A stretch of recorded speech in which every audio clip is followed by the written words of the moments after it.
साहिबगंज के 2 दिवसीय दौरे के दूसरे दिन मुख्यमंत्री हेमंत सोरेन ने धर्मपुर पतना में लाभुकों के बीच परिसंपत्तियों का वितरण किया। अपने संबोधन में मुख्यमंत्री ने कहा कि सरकार किसानों को उसके खेतों से जोड़ रही है। मुख्यमंत्री ने कहा कि लोगों के दरवाजे तक सरकार की योजनाएं पहुंचेंगी। उन्होंने ग्रामीण अर्थव्यवस्था की मजबूती पर जोर दिया। उन्होंने कहा सरकार सामाजिक सुरक्षा को लेकर प्रतिबद्ध है। इसे लेकर कई योजनाएं भी चलाई जा रही है। विशेष मजदूरों को लेकर कहा कि श्रम विभाग की तरफ से कई योजनाएं चल रही है, बशर्ते कि मजदूर श्रम विभाग के पोर्टल में अपना नाम दर्ज करवाएं। उन्होंने कहा कि श्रम विभाग मजदूरों के हित में कई काम कर रहा है। जेबीसीसीआई की 8वीं बैठक को संपन्न कराकर लौटे जेबीसीसीआई सदस्य सह पूर्व विधायक अरूप चैटर्जी का निरसा में ईसीएल के मजदूरों ने स्वागत किया।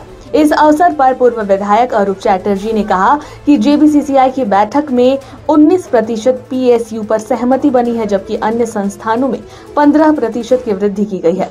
इस वृद्धि से मजदूरों का बेसिक काफी ज्यादा हो जाएगा। मौके पर काफी संख्या में बीसीकेयू के सदस्य और मजदूर उपस्थित थे। कोडरमा में ढेबरा कारोबार को लेकर पुलिस प्रशासन की ओर से बरती जा रही सख्ती को लेकर ढेबरा स्क्रैप मजदूर संघ ने ऐतराज जताया है। ढेबरा स्क्रैप मजदूर संघ के अध्यक्ष कृष्णा सिंह घटवार ने कहा कि आंदोलन के फलस्वरूप जो नियमावली सरकार ने माइका व्यवसाय को लेकर बनाया है, उसमें माइका चुनने वाले मजदूरों को उनका हक मिलेगा, लेकिन प्रशासन को इस व्यवसाय को लेकर लचीला रुख अपनाना चाहिए, जिससे ढेबरा चुनकर गुजारा करने वाले मजदूर के पलायन को रोका जा सके। कृष्णा सिंह ने कहा कि सरकार ने नियमावली तैयार की है, लेकिन नियमावली को धरातल पर आने में समय लग रहा है। बढ़ती ठंड का असर कोडरमा में भी देखा जा रहा है। लुढ़कते तापमान के साथ सर्दी का सितम जारी है।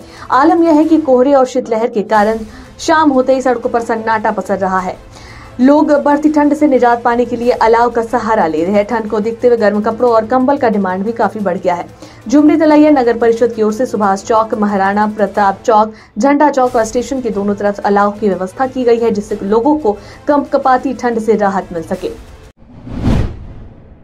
पाकुड़ के पकुड़िया थाना क्षेत्र में अहले सुबह करीब 4:45 बजे पाकुड़िया दुमका मुख्य सड़क पर श्याम सुंदरपुर बाग जोबड़ा के बीच पत्थर लदा डंपर और खाली ट्रक की आमने सामने भीषण टक्कर हुई।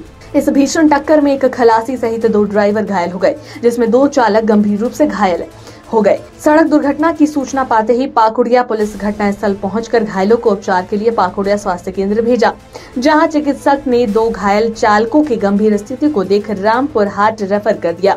इस दुर्घटना में एक वाहन के ड्राइवर के पेट में गंभीर चोट लगी है, तो दूसरे ड्राइवर के दाएं पैर टूट गया है। हालांकि दोनों वाहन पूरी तरह क्षतिग्रस्त हो गया।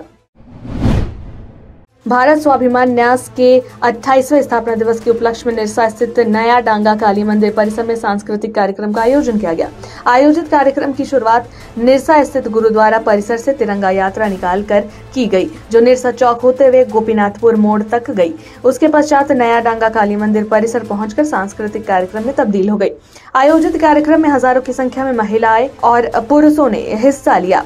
सब अपने हाथों में तिरंगा लेकर भारत माता की जय और करो योग रहे निरोग का नारा लगाते हुए चल रहे थे।